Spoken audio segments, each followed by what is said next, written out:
Very good soup. And this is my son's breakfast. This is my breakfast. And that one is Ri's breakfast. Hubby's breakfast. I like to put hot sauce on my foods. I'm a hot sauce girl.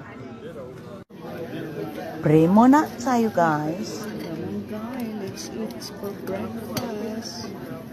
First bite. Thank you, Lord. Wow, very tasty breakfast. So good breakfast. Come on, guys. Almusal po tayo. I love the omelette here.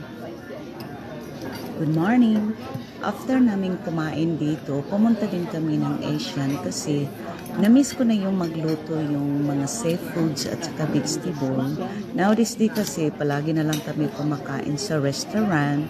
Hindi ako masyado nakapagluto ng bahay kasi palagi kaming alis na ng alis.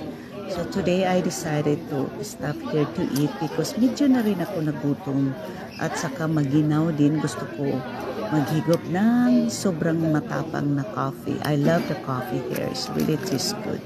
At saka yung mga foods nila dito, mabubusog ka talaga kasi ang laki ng mga orders dito. Kain po tayo, guys. See you next time.